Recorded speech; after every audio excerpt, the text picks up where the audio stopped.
Sin Límites, un espacio donde se podamos acercar sobre y dialogar sobre temas de coyuntura política, sociales y, por supuesto, también económico. Cabe destacar a la audiencia, informarle el cambio que hemos tenido, ya no sería medio digital el cambio, sino medio digital sin límite. Esta es una nueva ventaja y a la vez una oportunidad que se nos está dando. La idea es ir abarcando muchas áreas, muchos temas, y una de ellas, por supuesto, es un espacio donde podamos dar temas de coyuntura. En esta ocasión muy especial tenemos a Fabián Espín, él es dirigente político. ¿Qué tal, Fabián? Muy buena noche, bienvenido. Hola Gonzalo, buenas noches a ti y a todos los amigos del equipo de Sin Límites. Perfecto, listo. Empezamos. Bueno, cabe destacar que eres dirigente, ¿verdad? Correcto. Dirigente político Sí, perteneciente al Partido de la Revolución Ciudadana, ¿correcto? así es, así es. Yo soy parte del Movimiento Revolución Ciudadana, fui candidato a concejal y bueno, ahí hemos estado desde hace un montón de tiempo haciendo dirigencia, trabajando por la gente y para la gente. Cuéntanos un poquito tus actividades como político y en lo social, por supuesto. Bueno, como te decía, Gonzalo, lo primero yo quería felicitarles, ¿no?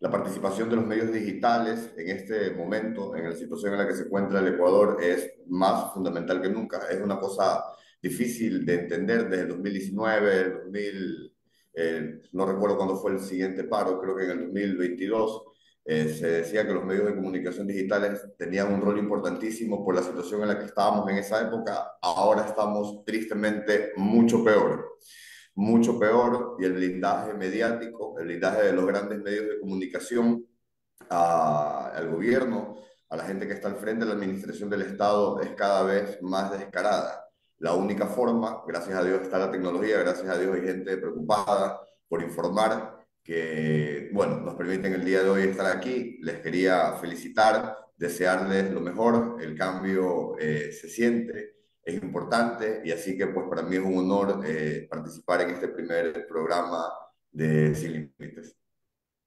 Perfecto, listo. He visto una publicación del municipio de Guayaquil, donde informaban a Tatiana Coronel, que fue directora de vinculación con la comunidad. Actualmente forma parte de la concejalía, ¿correcto? Y tengo entendido que participaste también como candidato a la concejalía en las seccionales pasadas. ¿Eso te convertiría a ti también en concejal? Sí, según el Código de la Democracia, el artículo 167, que es el que se activa, en este caso en sucesiones, renunció Raúl Chávez y Emilene. Raúl es candidato a asambleísta nacional por la Revolución Ciudadana, al que le deseamos muchísimos éxitos. El triunfo de la Revolución Ciudadana va a ser el triunfo del pueblo, sin ninguna duda. Eso también, la renuncia de Emilene, que está haciendo un gran trabajo en el municipio de Guayaquil como directora. Ahí se activa el artículo 167 del Código de la Democracia, que habla de la sucesión. Efectivamente, Tatiana asume la concejalía principal. Estoy seguro, estoy absolutamente seguro que va a hacer un trabajo extraordinario, como ha venido haciéndolo desde el mismo municipio, en otros espacios en el que se encontraba. Y pues, en consecuencia, por una cuestión de sucesión legal, pues eso me convierte a mí en concejal alterno. Justamente el día de mañana voy a solicitar la certificación en el Consejo Nacional Electoral, y bueno, eso es otra de las cuestiones que estamos haciendo en este momento. Perfecto, muy bien. Deseamos muchos éxitos en sus funciones como concejales. Como siempre, desde, desde el medio de comunicación, siempre estarán las puertas abiertas cuando podamos dialogar, conversar, siempre y cuando se podamos hablar de temas coyunturales, temas políticos, temas socioeconómicos, temas culturales también, por supuesto, que eso es lo que le interesa a la ciudadanía también. Ahora sí, cercarnos al tema principal, el tema de la crisis energética, no solamente en Guayaquil, sino también en el país. Cabe destacar que, desde el gobierno central, el gobierno de turno, no ha sabido, por decirlo así, no ha sabido manejar de manera eficiente el sistema eléctrico. ¿Qué, qué opinión nos puede dar al respecto? Yo creo que es importante ahí porque sea la cortina de humo tras la cortina de humo. Yo creo que son estas cosas lo que debe de discutir el país en este momento. porque la electricidad, un refrán de la filosofía que dice que sin luz no hay civilización. Nos han regresado al menos 150 años al pasado. El que no tengamos electricidad en la mayor parte del país es un retroceso como sociedad, un retroceso como Estado, un retroceso para la industria, un retroceso para los sectores productivos, y esa es una discusión que no solo es política, es una discusión económica, es una discusión nacional. Ahí se intenta desviar la responsabilidad del gobierno, eso es algo que no puede pasar. La responsabilidad del sistema eléctrico nacional es del gobierno, es competencia del gobierno nacional. Por supuesto, Daniel Noboa asumió el mandato en noviembre. En noviembre tuvimos problemas de apagones. Yo no creo, porque hay que ser lo cortés no quita lo valiente. Los apagones que enfrentamos en noviembre es una cuestión que, por supuesto, heredó. Él ganó la presidencia de la República diciendo que el problema de Ecuador era de transmisión.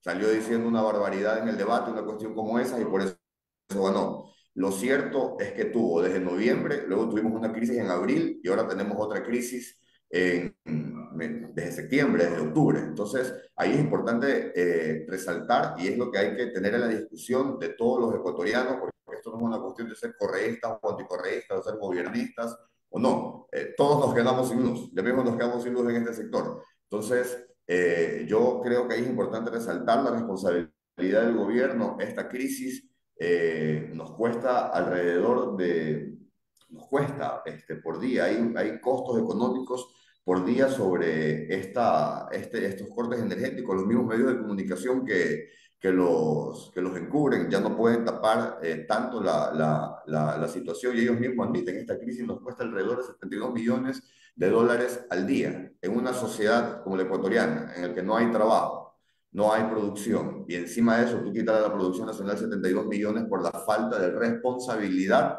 del gobierno. Y no solo de responsabilidad, sino porque hay que hablar las cosas como son.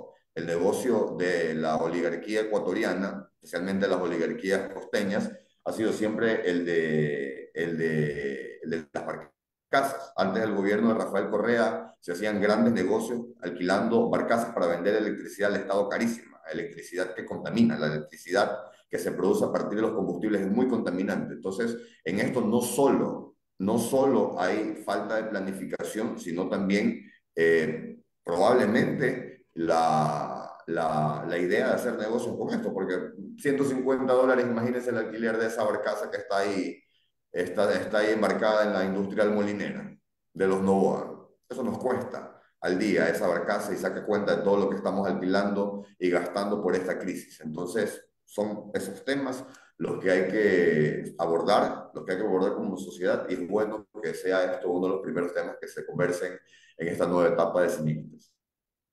Perfecto, como tú lo decías, diariamente al Ecuador, al país, le cuesta 72 millones de dólares diario.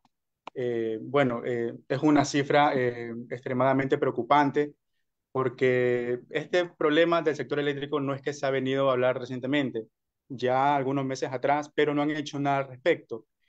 Bueno, tengo entendido que si no se le da mantenimiento, por ejemplo, a los parques termoeléctricos, por ejemplo, obviamente no va a funcionar de la manera correcta, ¿cierto? Los parques termoeléctricos, en el esquema de producción nacional, nosotros éramos uno de los países que teníamos garantizada nuestra soberanía energética hasta hace poquito, hace apenas 8 años.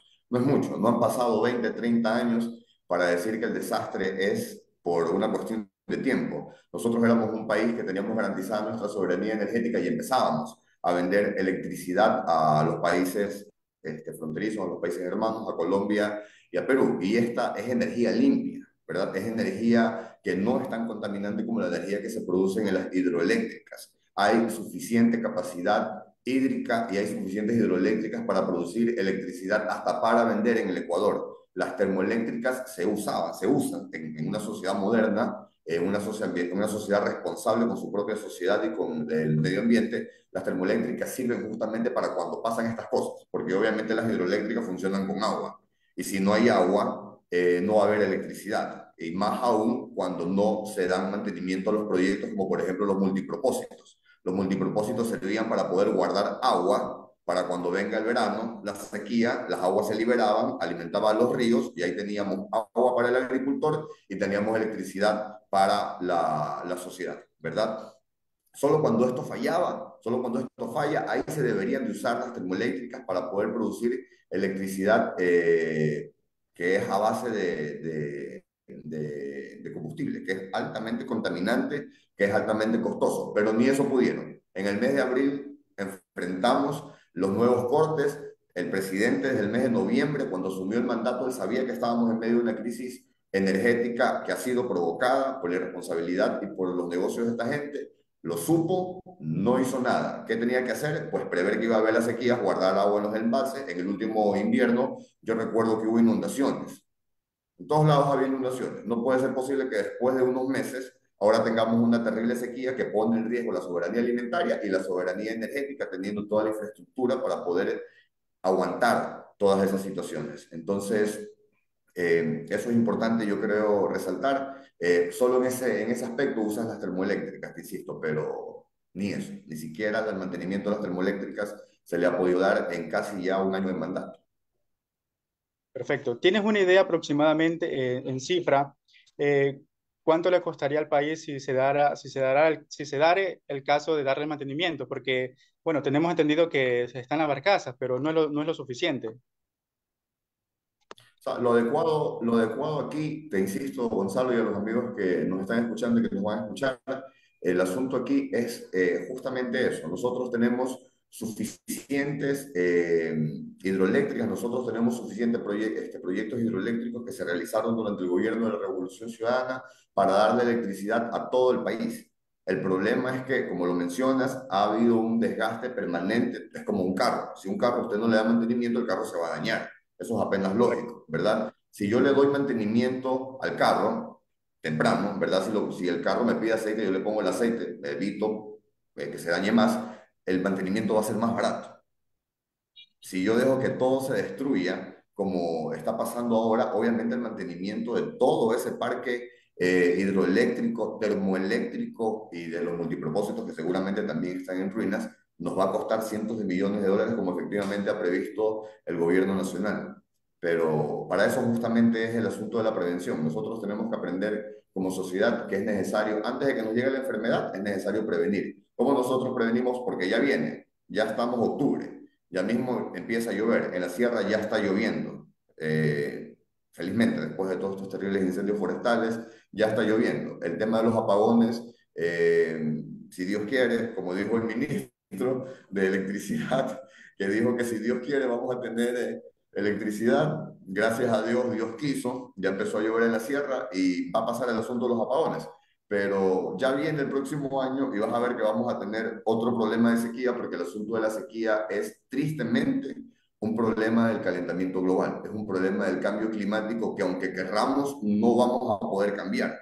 ¿Qué es lo que sí podemos hacer? ¿Qué es lo que tú planteas? Darle mantenimiento a estos parques hidroeléctricos, termoeléctricos, darle mantenimiento temprano para que sea barato, para que no pasen estas situaciones. Ahora hay que pagar lo que hay que pagar. Si es necesario gastar cientos de millones de dólares, pero en eso, en el mantenimiento del parque, de las hidroeléctricas, de las termoeléctricas, no gastándonos 150 millones de dólares, esos 150 millones que se gastó el presidente de la barcaza turca esta que no funciona, bien hubiera servido para darle mantenimiento a varias termoeléctricas de las que están aquí en Guayaquil que recién están empezando a darle mantenimiento. Pero eso es lo que pasa. Y te insisto, mi querido Gonzalo, esas son de las cosas que tenemos que tener en el debate porque ya pasa. Ahorita el gobierno está en la trama de que hay una cortina de humo para destituir el gobierno. Nadie lo quiere destituir. El gobierno se está cayendo solito. Pero son las cortinas de humo y las cortinas de humo que le venden a los ecuatorianos, como si los ecuatorianos seamos tontos, nosotros no somos tontos, pero nos intentan engañar. Entonces son de esas cosas que tenemos que discutir en este momento como sociedad para que no vuelva a pasar lo que está pasando ahora. Estamos al frente de un proceso electoral. En febrero estamos en elecciones. Vamos a reflexionar eso, ¿no? Si entre un gobierno que prefiere no darle mantenimiento a las hidroeléctricas y las termoeléctricas para luego alquilar barcazas, o una propuesta responsable que propone recuperar todo ese camino de desarrollo en el que nos encontrábamos.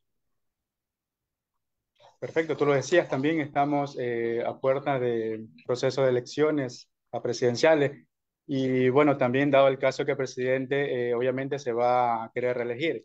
Ahora, hay algunas encuestas, bueno, de intenciones de voto. Hay unas encuestas donde está más arriba, como en primer lugar, seguido de segundo, si mal lo recuerdo, creo que es Luisa, la candidata Luisa González.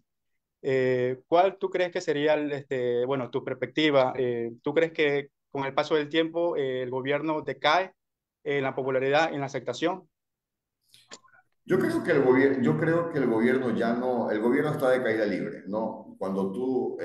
El asunto es que la política es una cuestión que hay que analizarla detenidamente, ¿no? Hay signos de actores políticos, de gobiernos que se evidencian cuando están de caída, ¿no? Uno de estos son las tan usadas en este país, es terrible. Desde el gobierno de Lenín Moreno ha empezado a usarse esto de las cortinas de humo, ¿no? Primero salieron, recuerdo que Moreno salió con el asunto del puente que no llevaba nada, el de Matar, me parece que conecta con Colombia, es un proyecto de conectividad vial internacional muy importante, pero se vendió ese humo. Así sucesivamente, el gobierno de Noboa en este momento se encuentra en eso. Por ahí salió un ministro subiendo con prisa, huyendo de la verdad, por las escaleras del Palacio de Carondelet, decía en la tarde que se apresta la conspiración para destituir al presidente, me imagino que desde la Asamblea, porque como asumió Viviana los que es correísta de la Asamblea Nacional, pues ahora esa es la nueva cortina de humo, ¿no? Entonces, el gobierno está de caída libre para que sus propias encuestas, que son las encuestadoras en este país, la gran mayoría son empresas, por supuesto, pero con muy mala reputación. Sedatos, que es una de las empresas que es una de las encuestadoras que más ventajas le da al presidente Noboa, pues una de las que más falla. Entonces, ya todo el mundo sabe que se encuentra en caída libre inclusive hasta ellos mismos. Por eso la ventaja que tú ves no es tan grande. Le dan una ventaja entre 5 o 6 puntos, me parece a mí, entre Novoa y Luisa González. Te aseguro que si ellos dicen que la ventaja es solamente 5 o 6 puntos, debe de ser no solo que Luisa le lleva ventaja, sino de bastante. Perfecto. Bueno, sabemos perfectamente que la popularidad, la aceptación del gobierno actual está decayendo. Eh, ¿Cómo tú ves otros candidatos a presidente? También podemos ver a Jan Topic, Cucalón, Henry Cucalón, si mal lo recuerdo, hasta el mismo Rabascal. ¿Tú crees que puede ser candidatos potenciales como para pelear en una segunda vuelta o tú crees que de pronto Luisa González podría tener la opción de llevarse la presidenta en primera vuelta? Yo creo que hay muchas posibilidades de que Luisa González gane en primera vuelta. De los candidatos que hay, yo creo que eso es algo que también debe llamar a la reflexión de los ecuatorianos. Hay, no sé, ¿cuántos binomios son? 12, creo, 17, son una locura. Son un montón, son un montón de candidatos en una sociedad como esta. Eso es algo que nos debe de llamar la atención. Candidatos como, por ejemplo, Henry Cucalón, los valores, las virtudes de la persona es importante. Si uno hace política, uno debe de mantenerse, porque se supone que uno toma una decisión en una misma línea política. No, todos nos equivocamos, pero por ejemplo ese ejercicio del camaleón que hace Carlos Rabascal, que primero estuvo por aquí, luego estuvo por allá y ahora está por allá, termina siendo candidato de la izquierda democrática. O ese ejercicio que hace Henry Bucalón, que terminó siendo un dirigente respetable del Partido Social Cristiano, ahora es candidato presidencial de uno de los partidos políticos más desprestigiados de este país, el partido político de María Paula Romo, esa mujer que fue ministra de gobierno durante el paro del 2019, que mandó a dejar ciego y a matar a un montón de gente. Una persona porque la gente en la derecha también hay gente respetable, porque son pocos, pero hay gente respetable. Entre esos, según yo, estaba Henry Cucalón, pues ya vemos que no mucho, ¿no? Jan Topic es otro de los... Mira, yo sinceramente creo que esta batalla es entre dos bandos, entre la derecha y todas sus facetas, porque la derecha ha entendido bien que debe tener varias facetas, ¿no? Ellos tienen varios candidatos, no solamente Novoa es el candidato de la derecha, él es candidato de una parte de la derecha, que en este caso es la derecha, los grandes terratenientes y esta gente, ¿no? Pero también hay otros, como por ejemplo Topi, que es candidato a los empresarios, y así como por ejemplo ¿cómo se llama este hombre? El de Construye, acabamos de conversar con Carlón, que es candidato de esa fuerza, de esa terrible fuerza oscura, anticorreísta, odiadora, que se ve representado en María Paula Romo. Todos ellos son parte de la misma propuesta política. Y ojalá que en eso no se incluya a Leonidas Issa, que muchos hablaron de, y bueno, Pedro Granja ya está bastante claro que sí, tanto hablaron de unidad y en el momento en el que hubo que concretar la unidad, en el que hubo que concretar un plan de gobierno, en el que hubo que concretar propuestas para el pueblo ecuatoriano, de lo único que empezaron a hablar es de candidaturas y de lo subsiguiente, que todos sabemos qué es lo subsiguiente. Entonces, ojalá que no, que la unidad ISA no sea parte de ellos, pero mi lectura es que todos estos candidatos, que son un montón, son parte de la misma propuesta política de la derecha que nos ha tenido durante estos 8 años. Sin electricidad, sin trabajo, no hay que olvidar la desgracia del COVID. En el COVID murió muchísima gente aquí en Guayaquil, muchísima gente en todo el país. Fue una desgracia total. Y a Paula Romo, la dueña de ese partido político, porque el partido político por el que va Cucalón, repartió los hospitales en esa época, es la misma derecha que nos ha venido gobernando desde el 2017 con Lenín Moreno hasta el día de hoy, solo que tienen muchas caras, ya lo han entendido. Una de esas caras fue Novita, fue Novoa, bueno, que ganó, ¿no? Pero en general todos son lo mismo y a excepción de Novoa, el resto, y de Novoa por la situación actual, sácalo Novoa ahorita de la presidencia y quítale el billete que tiene, Novoa no saca más del 1 o del 2%. Pero fuera de Novoa, los otros candidatos, que Novoa seguramente sacará más, el resto de candidatos no van a salir del 1, del 2, del 3%, y eso es un gasto de recursos para el pueblo ecuatoriano. La solución no está en quitar el financiamiento del Estado a las organizaciones políticas, porque eso de alguna manera garantiza tener algún control de las fuentes ilícitas que a veces había en los partidos políticos. La solución aquí es ser más rígidos como sociedad, como democracia. Eso es algo que tenemos que madurar los ecuatorianos. Por supuesto. Siendo no tema principal el tema de las elecciones, pero obviamente ante la situación que puede venir en las elecciones presidenciales en febrero, si mal lo recuerdo, febrero del 2025, y justamente en tu parte es un tema muy importante, el tema de quitarle el presupuesto a las organizaciones sociales, a las organizaciones políticas. ¿Qué opinas tú respecto a aquello? ¿Está bien? ¿Está mal quitarle el presupuesto? Obviamente ya no se llevaría un control. Eso es otra de las cortinas de humo que conversábamos, ¿no? Porque el gobierno, la ley es clara. El problema es que hay gente que le gusta burlar la ley por sus propios intereses, pero felizmente la ley es bastante clara. No se puede, no se puede hacer reformas electorales en tiempo electoral. El Consejo Electoral declaró el inicio del proceso electoral hace ya algunos meses. No se podía hacer ninguna reforma un año antes del inicio de ese proceso electoral, ¿verdad? Si querían hacer alguna reforma, la podían hacer, pero la podían hacer un año antes de que el Consejo Electoral declare el inicio del periodo electoral. No se puede. Lo sabe Novoa, que es un poco bruto, un poco tonto, es un poco ignorante, una mala Sería persona, correcto, como no. Sería inconstitucional. por supuesto, es inaplicable. No se puede. Sí, es Es un inaplicable, delito. por supuesto. Hacer Ahora, se puede sancionar desde la Asamblea.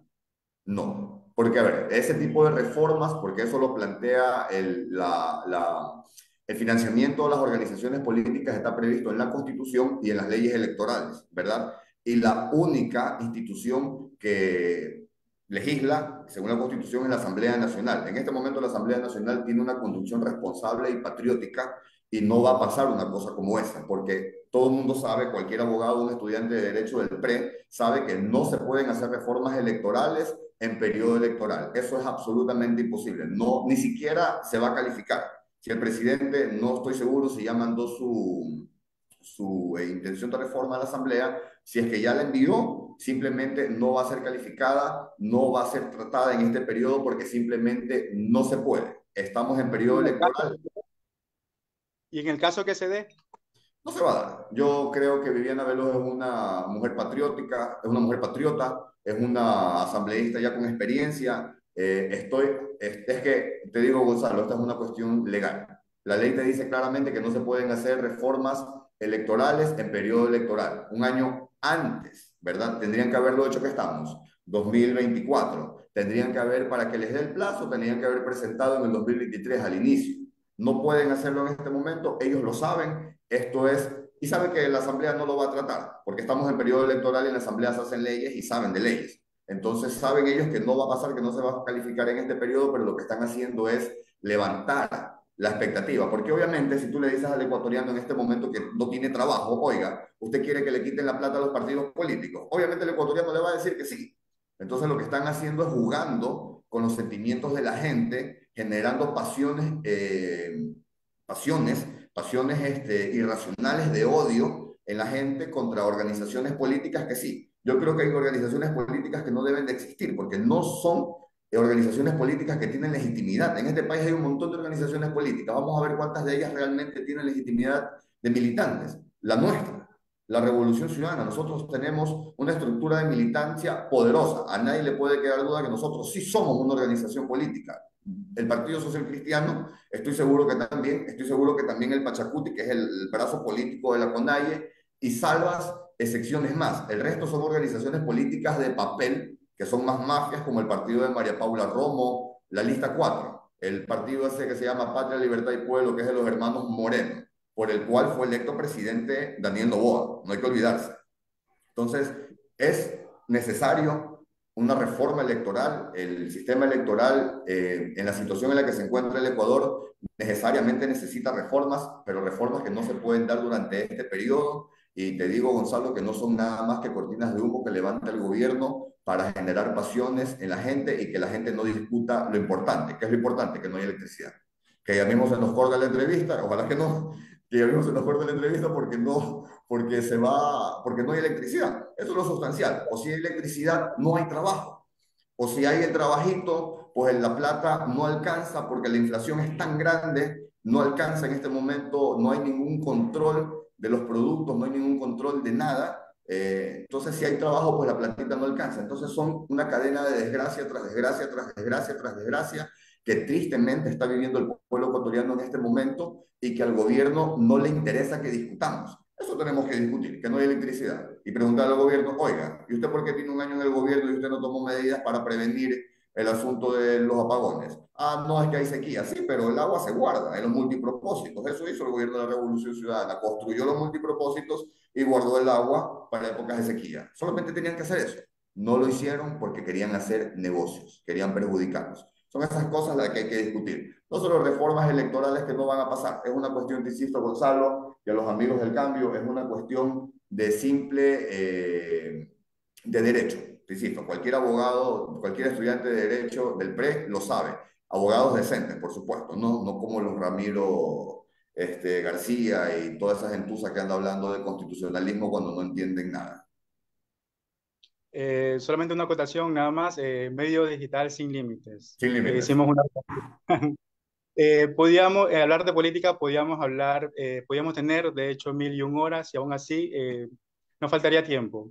Es un tema muy largo, pero ya para ir cerrando por el tema de la luz, como bien lo mencionaste, se acercan unas elecciones, obviamente. ¿Tienes pensado de pronto ser candidato? No, yo, como tú mencionaste al inicio, si los cálculos si la interpretación legal no nos falla, que no es, porque te insisto, la ley es clarita, a mí me toca asumir la concejalía alterna del Distrito 3 que ganó la Revolución Ciudadana. La principal es Tatiana, a mí me tocaría la suplencia, según el artículo 167 del Código de la Democracia, ahí es clarito. Yo cuando toque asumir la responsabilidad, la asumiré con muchísima responsabilidad. Yo en este momento los políticos tenemos que trabajar. Eso de que los políticos deben de vivir de la política está muy mal. Yo trabajo, yo tengo en este momento un empleo que me gusta mucho. Estamos dedicados a transformar la provincia, a organizar un montón de cosas. Entonces yo en este momento no, mis compañeros saben que cuentan conmigo, somos parte del equipo político del partido, vamos a hacer campaña en nuestros horarios que nos permita, por supuesto, el trabajo, por supuesto que sí, después de las 4:30, los días, fines de semana y todos los espacios que podamos para lograr que la Revolución Ciudadana gane la presidencia de la República y regrese en días mejores para el país. Pero en este momento el asunto de la candidatura no es una aspiración. Y además que ya están inscritas las candidaturas. Es imposible. Pues, pero igual todo se puede dar. En este país sí, en este país sí. En este país Bueno, sí. bueno como tú lo dijiste, ahora actualmente eres concejal alterno. Y como siempre, siempre lo he dicho, éxitos donde sea que estés, ya sea en la prefectura o ya sea como concejal, siempre te desearía lo mejor. Sin nada más que decir, gracias Fabián por la apertura, darnos un pequeño de tu tiempo para esta amena entrevista en Medio Digital Sin Límite.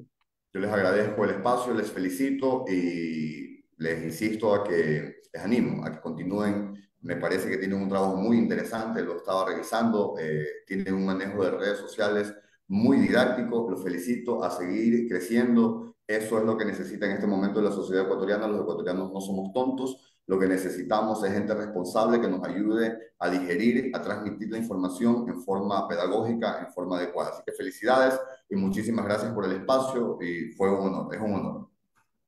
Listo. Estuvo con nosotros Fabián Espín. Muchas gracias. Hasta la próxima.